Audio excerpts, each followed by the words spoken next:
জাতিতাত্ত্বিক জাদুঘর চট্টগ্রাম জেলার বাণিজ্যিক এলাকা আগ্রাবাদে অবস্থিত। এই জাদুঘরটি মূলত বাংলাদেশের ক্ষুদ্র নৃতাত্ত্বিক জনগোষ্ঠীর প্রতীক। পৃথিবীতে নৃতাত্ত্বিক জনগোষ্ঠীর উপরে দুটি জাদুঘর রয়েছে, যার একটি চট্টগ্রামের এই জাতিতাত্ত্বিক জাদুঘর, আরেকটি অবস্থান জাপানে। জাদুঘরটি মূলত বাংলাদেশের বিভিন্ন নৃতাত্ত্বিক জনগোষ্ঠীর দৈনন্দিন জীবন প্রণালী এবং পারস্পরিক বোঝাপড়া ও সহানুভূতির লালনের প্রতীক। জাদুঘরে বাংলাদেশের উপজাতি জনগোষ্ঠীর ইতিহাস সম্বলিত উপকরণের প্রদর্শন করা হয়। চট্টগ্রামের কেন্দ্রে এরকম নির্মল পরিবেশ পাওয়া খুবই দুষ্কর, কারণ আগ্রাবাদ এলাকাটা সম্পূর্ণটাই বাণিজ্যিক এলাকা।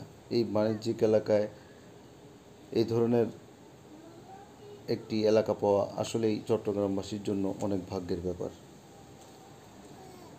আমরা যারা পরিবার পরিজন নিয়ে চট্টগ্রামে বসবাস করি, তারা তাদের সন্তানদেরকে নিয়ে এই জাতিতাত্ত্বিক জাদুঘরটা প্রদর্শন করা উচিত, কারণ বাচ্চারা আমাদের ক্ষুদ্র নৃগোষ্ঠীর কৃষ্টি কালচার এগুলো সম্পর্কে ধারণা পেতে চাইলে এই জাদুঘর অবশ্যই ভ্রমণ করতে হবে। এই জাদুঘরে বাংলাদেশের বিভিন্ন ক্ষুদ্র নৃগোষ্ঠীর নাম, তাদের জীবন প্রণালী এবং তাদের ব্যবহার্যের অনেক আসবাবপত্র প্রদর্শন করা হয়। এই জাদুঘরে অনেক বিদেশি পর্যটকও ভ্রমণ করে।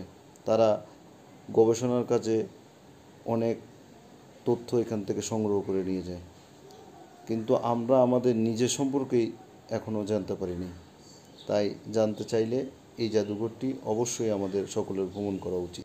পরিশেষে বলতে চাই, সবাই নিজের সম্পর্কে জানুন, নিজের দেশ সম্পর্কে জানুন, তাহলে আমরা আমাদের জাতিকে একটি সমৃদ্ধ জাতি সম্পর্কে পৃথিবীতে উপস্থাপন করতে পারব। ধন্যবাদ।